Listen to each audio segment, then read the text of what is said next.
Welcome back to another episode of What Are You Made Of with your boy, the unstoppable Mike C-Roc. I have one of my unstoppable friends with us today, Emilia Antonetti.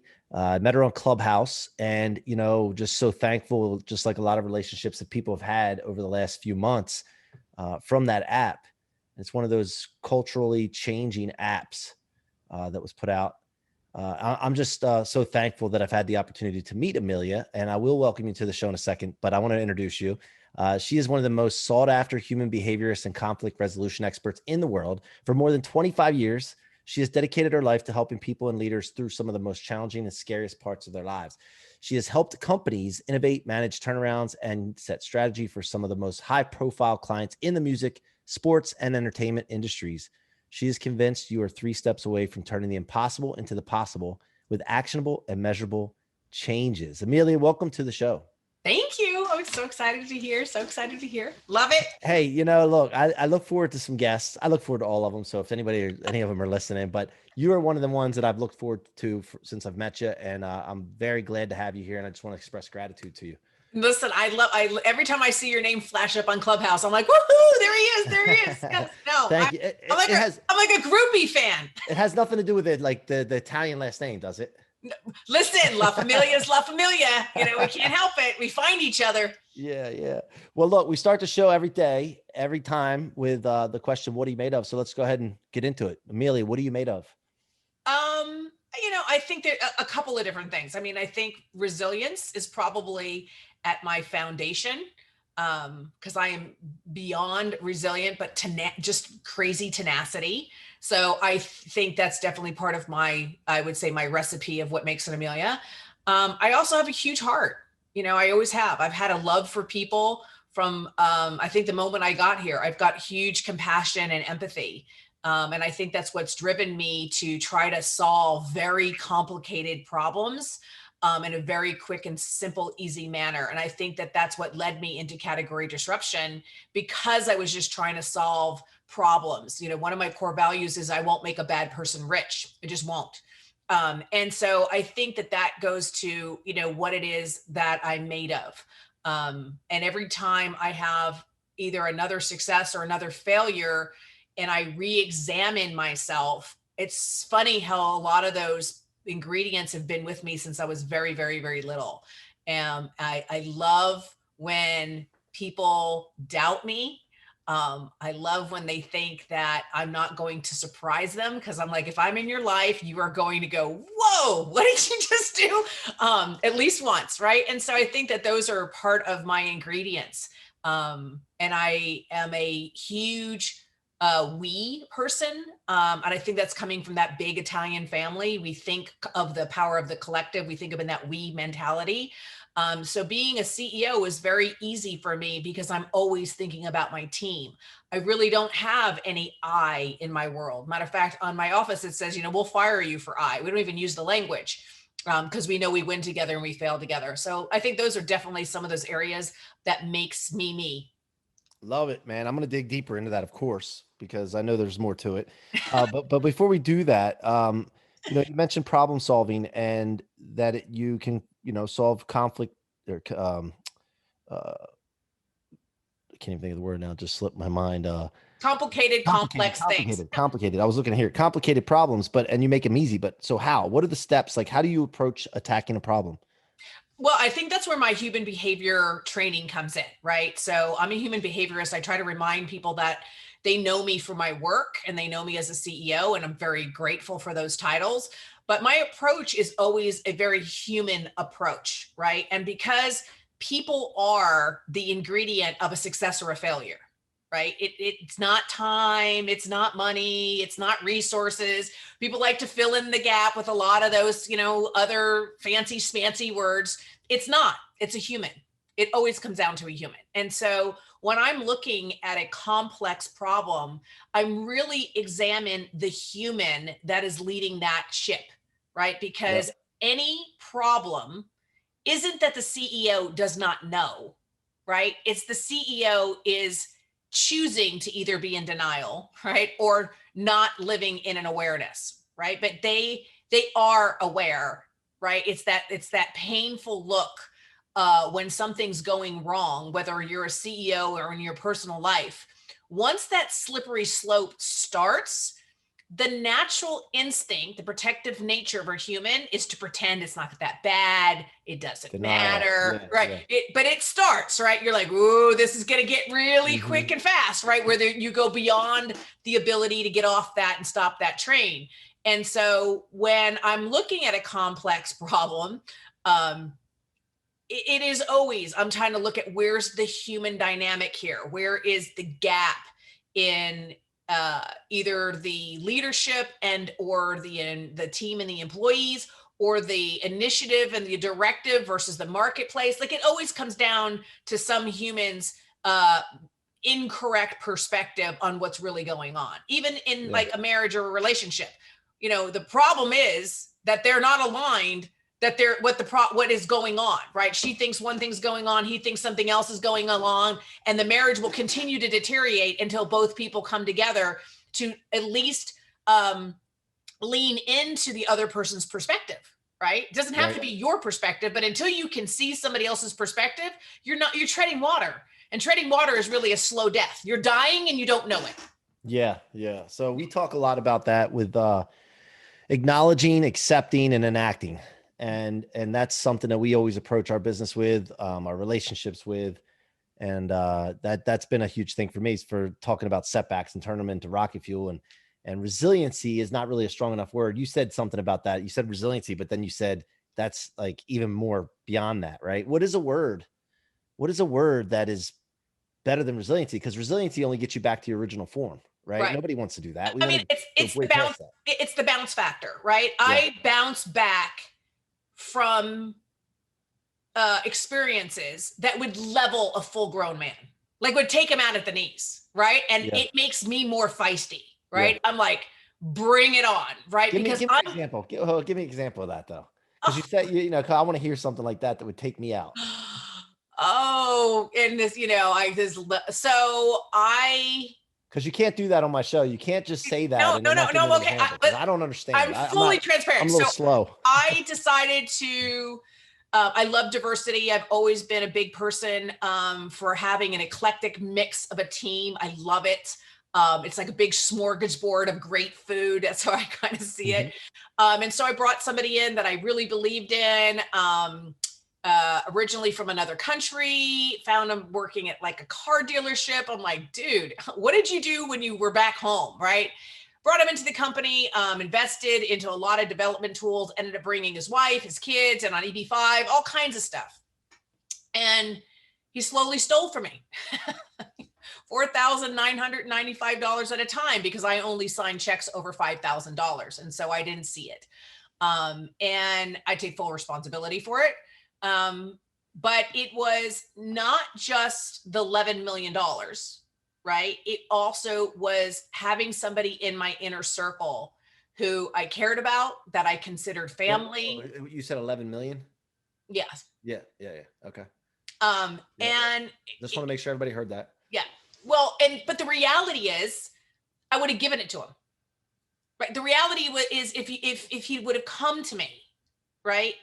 And so that experience and that bounce was about me taking a look at myself and say, I have to take a look at what I am and how I show up, that this person didn't trust me enough to come and have a conversation, and instead took a shorter route to steal from me, right? And so that's all about me.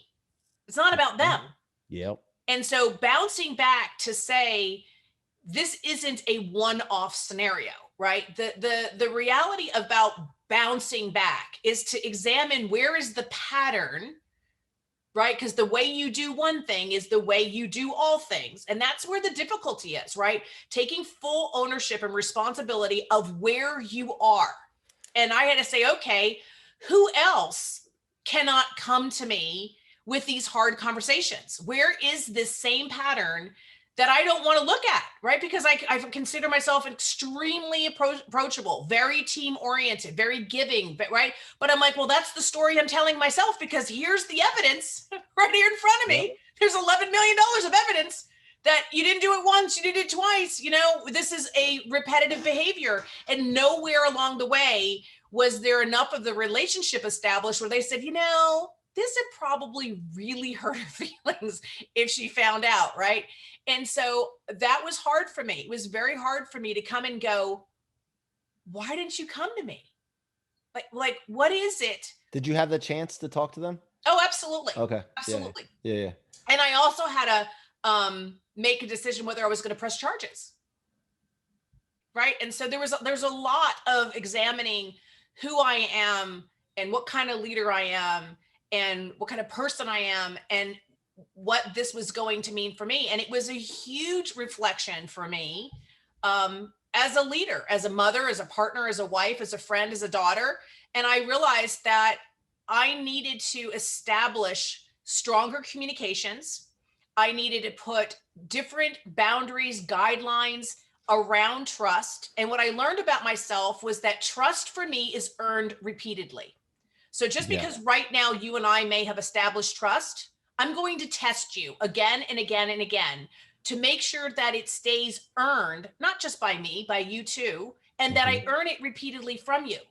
And so that was a conversation that I didn't have before this experience. I didn't say, hey, listen, I'm really excited about what you're doing and I'm going to earn your friendship. I'm going to earn your trust. Yeah. And so it became part of who I am, but it was devastating, right? I mean, it was literally, I was like, whoa, like I got a call from a bank that says, your mortgage bounced. I'm like, how is that even possible? Like, that's not even possible. Right. I'm like, not even like, I'd been, through the kind of the scale of my selling, several different companies. Right. So I was like, this is a problem I had when I was in my 20s. What are you talking about? My mortgage didn't go through. Right. And then I started looking in and I was like, oh my gosh, what is happening here? Like, what is going on? And then I had to say, Amelia, you took your eye off the ball. You got too comfortable. Mm-hmm. Right. I was going to say that. Yeah. I mean, big time. Yeah. Yep. And so, not checking in, not taking responsibility, not having, checks and balance and accountability along the way, not all kinds of stuff, not watching the, that's what Oprah said to me. Oprah said, man, sign every check. And I'm like, I sign checks over $5,000. Yeah, she was right. She was right. Right. And so you learn. And with that, I think you get resilient, right? I could have gone into a fetal position and said, oh my gosh, what am I going to do? It took me X amount of time to, earn that type of foundational, wealth. And so what am I going to do now? And what I've learned is that if you learn the lessons while you're in the bounce, you come back that much stronger, that much greater, right? So the amount of time it took me for the first company that I did, I was able to do it in half the time, the second time. And right. And then the third time I did it literally in a quarter of it. Just, you get faster and faster at it. I mean, the company that I'm in now, I have to remind people that we started this company in March of 2020. We have done more in a year and a half ish, right, than most people will do in 10 or 20 years. Like, and so how I keep saying, well, you can't take it on this one occurrence, right? I've been doing this right, for 25 plus years. If I'm not great at what I do right now, it might be time for me to quit. Yeah. Or just change direction or something. Right. So how long did it take you to acknowledge, accept, and act when that happened? And how long were you down? Like, just that feeling. Right? Yeah. So, I mean, listen, the sinking feeling that takes a while, right? And there's no two way. So the first thing for me in my full Italianism is I get feisty first, right? I get angry and I want to declare war. That's the first place I'm going to go. You hit me, I am going to hit you back, right? So you need to eat and sleep and I don't. And so I have that very tenacious, competitive streak in me. And I have to be fully responsible for that. And I've had to learn behavior modification tools to not react, because in my reaction, I lose. And so I had to go, okay, let me just take this all in and let me look first, not outside of self, inside, to say, what did I do to contribute to the smack that I just got, right? What did I do? And so it takes time, so for me, I think it happened on a Tuesday. Um, I went ahead with, I had responsibilities on a very full calendar. And so I ended up, wiggling out of a Friday and sitting down over the weekend and calling some mentors and saying, I need to have some really hard, honest conversations. What am I here to learn about myself? Because I do not want to repeat this. So I took a minute to make some hard decisions. I took probably a full 10 days before I made the decision whether I was going to prosecute or not. I literally took some time.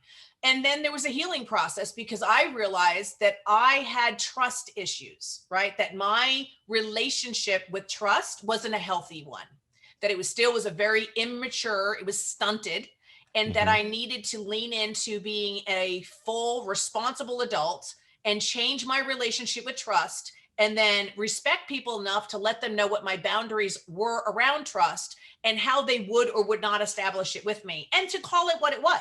I definitely have relationships that are in my life that are very beneficial to either my wealth generation or my business growth, whatever. And we don't have trust. I don't trust you. You don't trust me. But this is how we're going to work together because we haven't earned that with each other yet.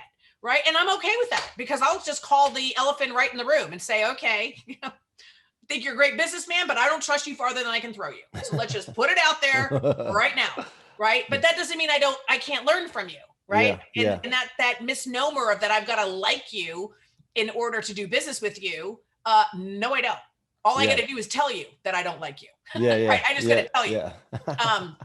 I definitely have made money with people that I go, yeah, I'm not too sure if you're ever coming to the Italian Sunday dinner. Yeah. Well, speaking of that, I had another question, but I'm going to go to this because you just mentioned that. So what do you think about the fact, and this is happening in a clubhouse right now, where people are doing business with people and then someone has a problem with someone and then they think because let's just say I'm still doing business or I'm still talking to someone that they have a problem with that they think scammed them, which I don't see, I don't know, from being a third party.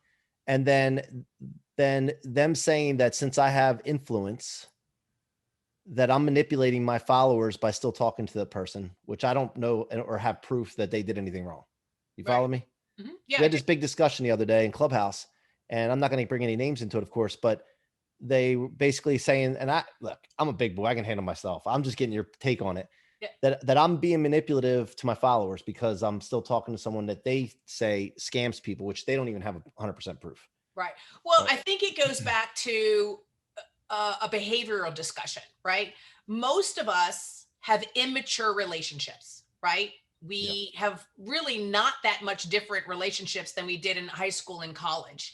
And we haven't developed that adult relationship, right? For our future selves, right? We're still playing in this messy pool of clicks and hearsay and all that other stuff. But in a mature adult relationship, a healthy adult relationship really means that there are no off-limit anything, right? It's the art of conflict, right? Brilliance is born in conflict. And so it's about me saying, I am responsible for the relationship that I'm in with you. I am.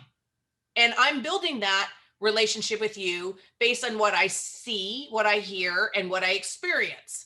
Now, I can, if I chose, take in other people's data if that is how I roll, right? What I have found for myself is that I don't like any middleman. Yep. I want to know I'm the first one to come to you and go, hey, listen, I heard that you said you felt that I was overly aggressive. I'd like to talk that about you because I'm just hearing little chitter chatter. And I just want to make sure somebody didn't misunderstood what you said. Maybe you do feel this way. I want to know that between you and I, there's the least amount of mud possible, because that's how I've had relationships for 35 years. I am very, very comfortable having an uncomfortable conversation. Me too. I love that. Right. And so it's actually fun, isn't it? When you're good at that, or you thrive on it, and other people don't, it's actually, to me, it's kind of like a game in a way. I'm not to take light of serious situations, but to me, it's like, hey man, watch this. I'm not afraid. Watch. And you go into it and people are just like, holy shit, I can't believe he just said that. Like, I get that all the time. And I'm very proactive. Like I'm very proactive, right? Because I do a lot of journaling, right, with Yep. myself to try to keep myself to my own standards. And so I've absolutely have called people and said, hey, listen, somebody called me. I was running to the airport and said, hey, they asked me a question and I answered it really quickly. And I could have given an impression that I was angry, and I would call you and go, hey, listen, I was short with your booker. And if it came back that way, I really apologize. And so, so this is not just a weak I'm sorry call, because I don't believe that's an apology. Here's what I'm going to do. But since it's your employee, I'm going to let you know. I think I did wrong. I'm going to reach out to them. I'm going to say, hey, listen, I was short and you don't deserve to be treated that way. I've already talked to C-Roc to let him know that, I did disrespect you. You didn't deserve that. Right. And so I'm very proactive to get ahead of conversations Yeah. so that you hear it from me before you hear it from your booker. Mm-hmm. Right. And so, because I'm not afraid to take responsibility to say, hey, listen, I'm human. I make mistakes all the time. Right. I'll make those calls to say, I'm in the middle of this project and it looks to me, it's my interpretation of this is that you're just not really showing up. You're not really leaning in. So I just want to ask you directly, do you not like the project? Is there something else going on here? Are you having a problem with the team member? Like, I'll ask a lot of fact-finding questions to try to get underneath what it is that I'm experiencing. And I will tell you 90% of the time, my perspective is off. Yeah.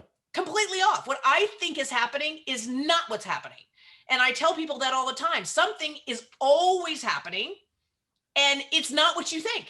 It's literally not what you think. And how many times do we psych ourselves like, oh my God, this client's calling me. They're going to be driving me. Like, they're going to be complaining. Yep. And they call and they're actually checking in on something entirely differently. Because all this negativity and all this angst, what we then attract, because we're always thinking about the worst scenario versus the best scenario. And so I think that's all about what you're talking about. It's so easy to have a loose tongue and to gossip and to talk around somebody and around a topic versus hitting it on dead on, right? So if I feel like you scammed me, then that's a conversation that you and I need to have directly, because I need to share with you why I feel the way I feel and show you what evidence I'm looking at and give you the right to defend yourself and say, oh my God, Amelia, not at all. Are you aware of all these other things that I did? So that you and I can either agree to disagree, and then how are we going to handle that? Right? Or how are we going to do something differently? I've absolutely had less than stellar experiences with people on Clubhouse, and I've handled it in a very adult manner. Hey, listen, it's been great. I've tried your service. It's really not working for me. No reflection on you. I take full responsibility for it, but I will still be a fan of yours in Clubhouse. I hope you're still a fan of mine, but we're just not going to continue to do business together. Yep.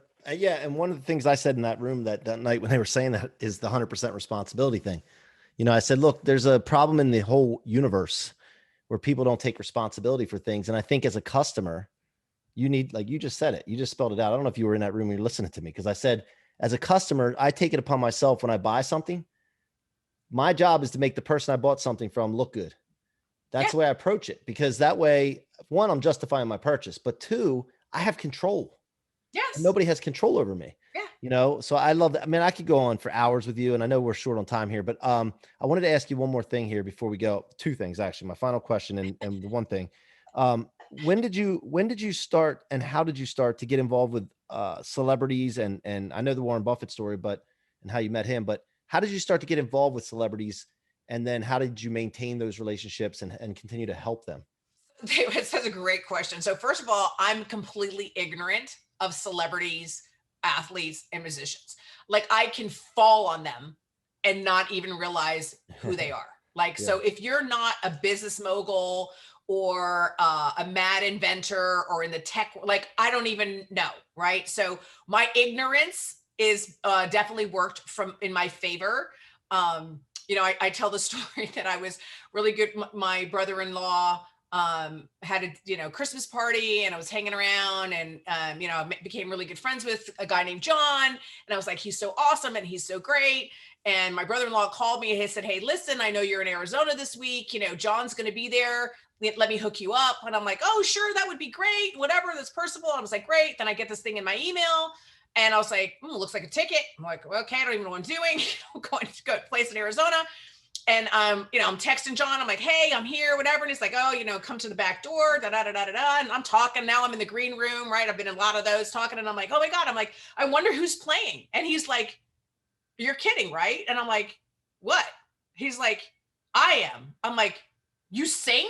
I was like, what kind of music? He's like, you don't know who I like, because we're friends, right? We're just right. Christmas and Thanksgiving friends, right? So I'm like, no, right? Well, it was John Legend. Well, I only knew John from my in-laws, hanging out. I was like, oh, okay. I thought you were going to say John Bon Jovi. No.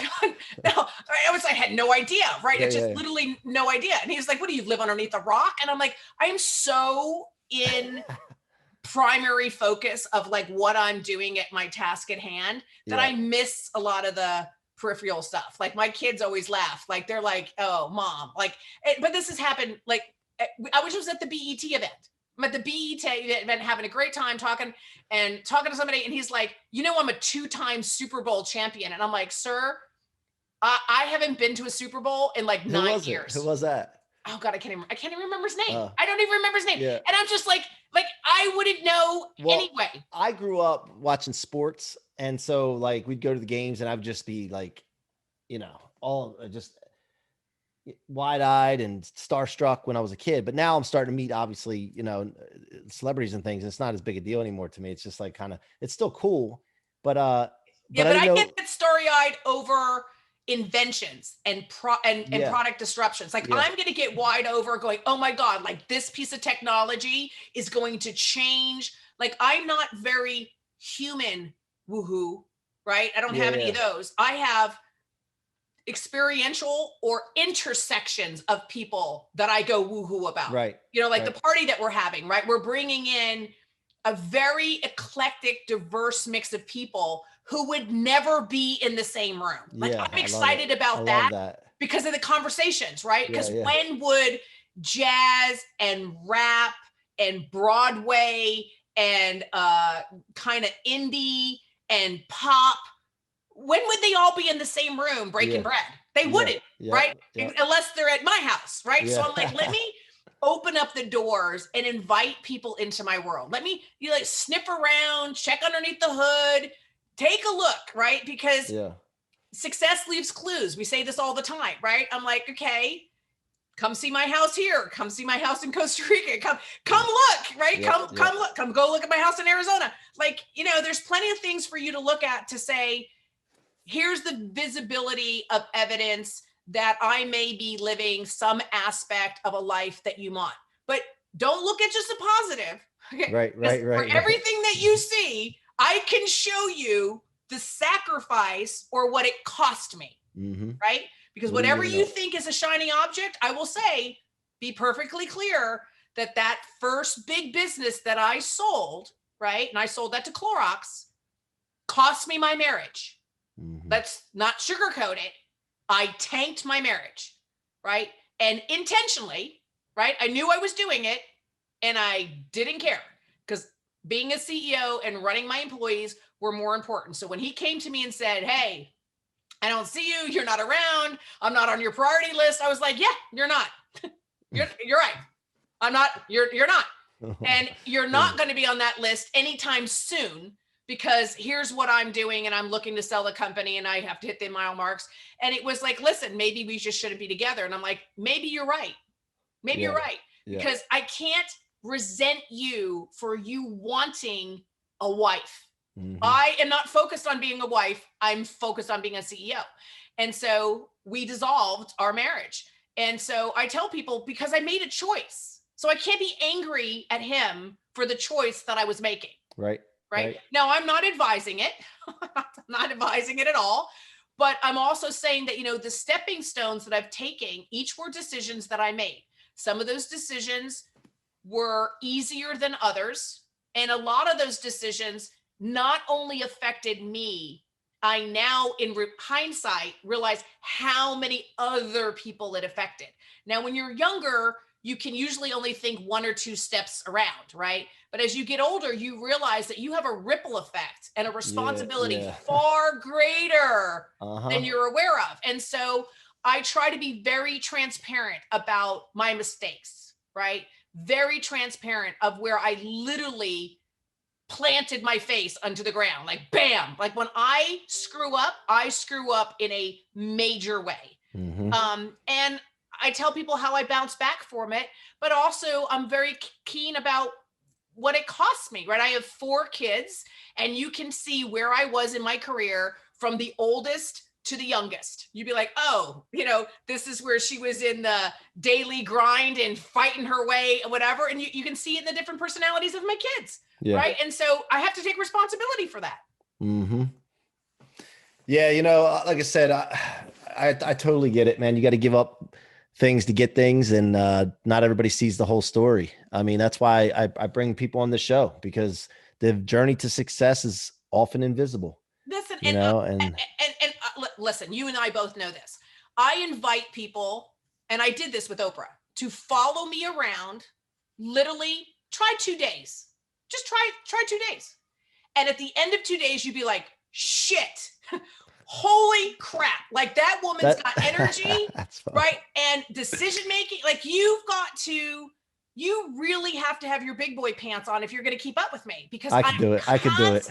I can do it. Constantly learning, right? Yeah, I can do that though. Right. But it's a different pace. Yeah, because Grant says that all the time too, and he's saying that, and I'm like, dude, he said some guy hung out, he couldn't hang out. I'm like, they didn't. He wasn't C-Roc. Let me tell you something. Yeah. I'm built differently. 1 in a million, right? No, I know. It's 1 in a million. Like, I mean, but I love that challenge. Last night at whatever it was, 1 something in the morning, I still was hellbent because I wanted to. One of my, well, you remember Solomon Ali, right? I brought him in on Friday night. He's a billionaire, right? He's a powerhouse. He's far ahead of me, and he recommended The Richest Man in Babylon. Well, it was a book I had never I never had read. Yep. And when somebody gives me something and you're ahead of me, you be damned. You'll never ask me about that book again, because I have now read it. Yep. And so last night I'm like, I told myself that I would have it finished, right? I set myself a deadline, and I'm like, I am not closing these eyes until the book is done. And I hold myself. I don't say something and then go, oh, well, I can do it tomorrow. Not in my world. Yep. Not in my world. Yep. Man, we lying so much. Well, look, hey, first, the Italian. I know. I think that, and plus some other things maybe from growing up. But how can my audience reach you, first of all? And do you have anything that you have going on that you want to share? Yeah. So, I mean, you can reach me at Emilia pretty much anywhere and in any of the social platforms. I mean, even my website is emilia.com, which is just AMILYA.com. I love when people comment, when they ask questions. I mean, I'm an open book. So please reach out to me. You will be pleasantly surprised that I will reach right back. And my latest thing is I'm really actively involved in Genius Key. And so you can also go to geniuskey.com, and I invite you to really experience your own reflection, right? Because the Genius Key will really show you exactly where your genius is and what amplifies it and what puts your genius out, right? What literally holds you back. And so it's a great self-awareness tool, but it is probably one of the best team building and scaling tools you'll ever be. And again, people get the word scale and growth confused all the time. I'm talking about scaling, not just growth. Yep. Scaling is there's scale and scale to take yourself where you are now to the highest potential production, right? And then from there, it's growth and scaling, right? Is that the difference you're talking about? No. So growth requires capital. Yeah. Okay. And scaling is growth without the infusement of capital. Gotcha. Okay. Right. Yep. And so when I look at scaling, well, the way I can scale, right, is by diving into my human capital and amplifying it. Yep. So it's knowledge that I'm investing, right? Not necessarily hiring a whole new crew, right? Gotcha. And so the biggest struggle that entrepreneurs have is finding good people. And my perspective is, what happens if you have good people, but you don't know how to build them?